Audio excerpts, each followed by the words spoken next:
Hi, I'm Paul from Spektre, and today I'm going to be doing a walkthrough of our remix of Mikael Jonasson's track Prankster, which we released on our own label Respect a couple of months ago. Basically just going to give you a bit of a walkthrough of some of the techniques we used, how we approached the remix, and how we went about arranging the track. So first off, I'll give you a little taste of what the original was like. It's kind of a thundering, rumbling techno groove that's based around a few percussion sounds bouncing off each other, a subby bass, and kind of a main stab. So just play from here.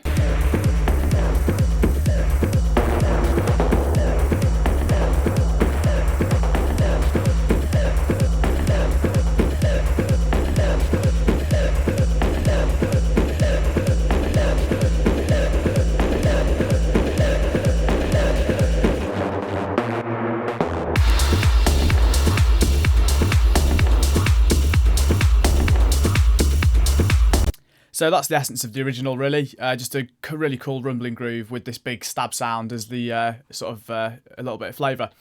So let's get rid of that and start talking through what we did.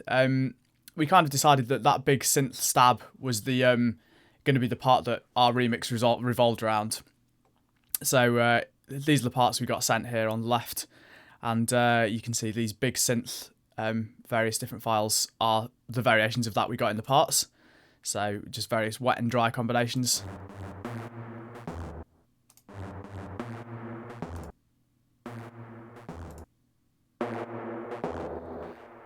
As you can hear, just lots of different variations of the same thing. So what we did was we approached it with that first. So we kind of started off with a kick drum and that stab sound running. And kind of just put that on a loop. And tried to make a bit of a bass line, a bit of a sort of musical bass line rather than a rumble that fitted around that. So we got this sort of detuned saw sound from Sylenth, and just sort of picked out those two notes that are in the original riff, which you can see here was basically just those two notes there. I'll just turn the rest off so you can hear. So we basically then had... Turn that off as well.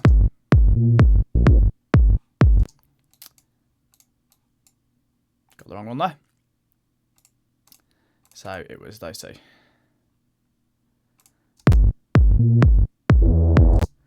As you can hear, they're the sort of two notes that this effect down here is playing. So had that in a sort of nice bright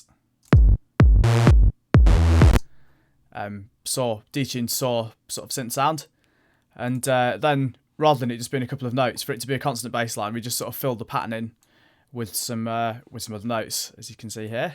So unmute those, and you've got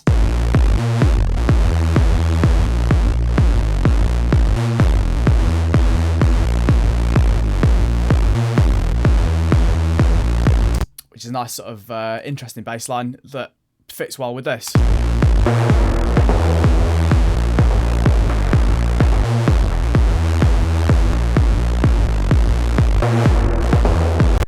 And you had the filters open as that at certain parts of the track, but if we revert back, you can hear it's kind of when the filters are down, it's more of a bass rather than a synth.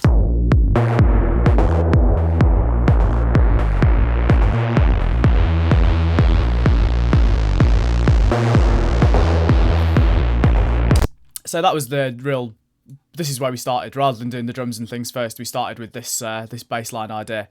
So I'll go into a little bit more detail now about how we actually made this sound. So if we solo this,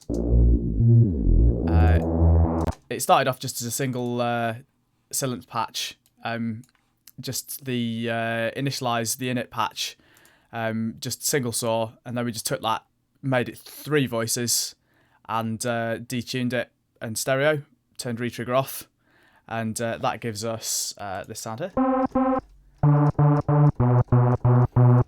which is basically is the essence of this. But then to get it to work as a bass as well, to put quite a lot of low end in these sort of stereo sounds like this, because it's got, you can see here there's 3 oscillators which are detuned and panned differently. So if you just filter that down, you end up with a bass line that's got a bit of stereo width to it, which sounds good in the mids and the highs, but isn't what you want for the bottom end, because you want your bottom end to be mono wherever possible. So how we approach this, rather than trying to process that particular sound too much to make it mono, duplicated it onto 2 chains in an instrument rack. And on the lower chain, it's the same sound, but with just a single voice, which means although the stereo knob's up there with a single voice, it doesn't actually make any difference. So this one, which I'll solo for you now, you can hear is a much purer, just a tone, rather than having the detuned aspect to it. So if you hear the one on its own, that's just the high one. That's just the low one, but then together. So it's still got the stereo width, but without the bottom end being stereo. So the next stage after that was to do some dynamics processing on the 2 of them. So first off, I put multiband dynamics on both. Multiband dynamics is actually really useful to use as a frequency splitter as well, because it seems to have, compared to using just auto filter, you seem to get the most sort of transparent split by using the multiband dynamics. So I've got one on the low band here with just the bass channel soloed on it. So if we go into there, you can hear that's what's being passed to that, but we've just got that soloed. And I've actually compressed it pretty hard as well, because for the bottom end, we just want it to be a solid, no dynamics, just a solid tone of whatever note it's playing. So just really slam the dynamics, solid the bottom end, and that's our low channel. Then on the highs, go to those. You can't solo 2 channels at once, so I've just soloed the mid, but turned the high frequency all the way up, so it's effectively just 2 bands. And then done the same as before. The frequency there is the same, so it's cutting off everything below 120, whereas the other one is cutting off everything above 120. So that's literally just been used as a frequency splitter.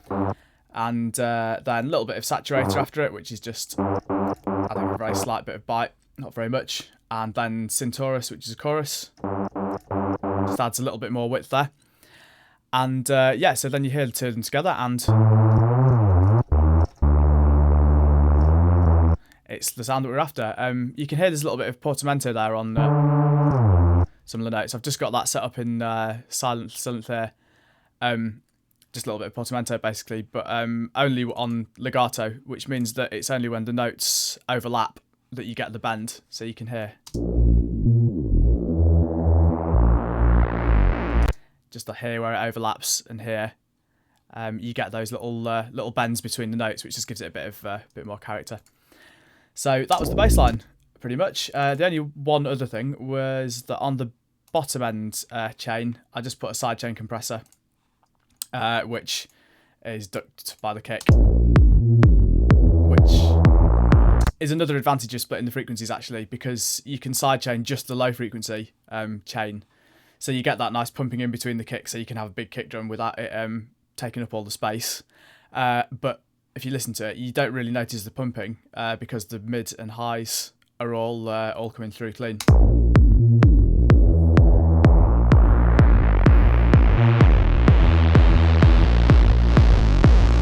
So that was the bass sound. Just got a FabFilter Volcano on the end there, which is just a very, very simple low-pass filter. Just acting over the whole thing, just to control the frequencies, really, just so you can sweep a filter in and out, but nothing too clever with that. But yeah, that's the bass. I showed you the pattern that we created originally. There's just 2 slightly different intro versions of that. One is just a flat note with a little dip at the end, which is this one. You can hear about that, the kick. It's very, very simple.